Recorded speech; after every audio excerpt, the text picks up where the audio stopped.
Mifankahita hoazy ny tia sy ny tiana rehefa andriamanitra manomana fanambadiana fa izy no mandatra ny fiainan'olombelona ireo zay resy lahatra tsy nahita faninenana fa tena mahafinaritra inona fahatra mifankahita ho any tia sy ny tiana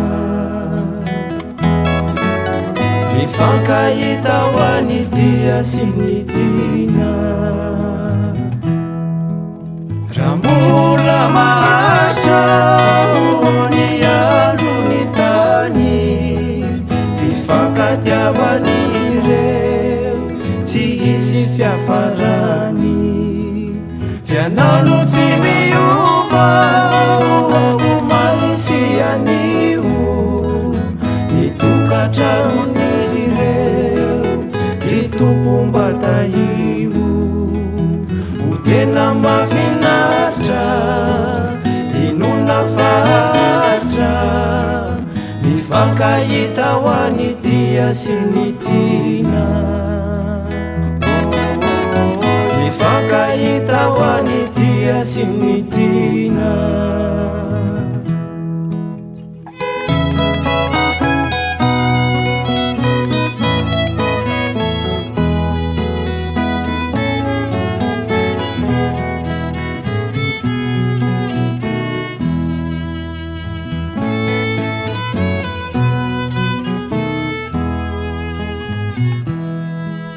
ronono sy tantely izay tany ankanana no nahatonga ny olona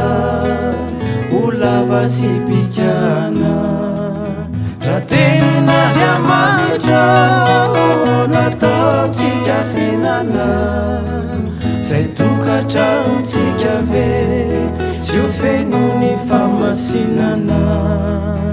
inona fahatra ho tonga hatrany an-danitra hifankahita ho any tia sy ny tiana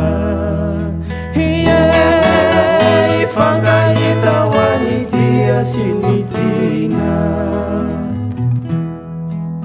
mifankahita ho azy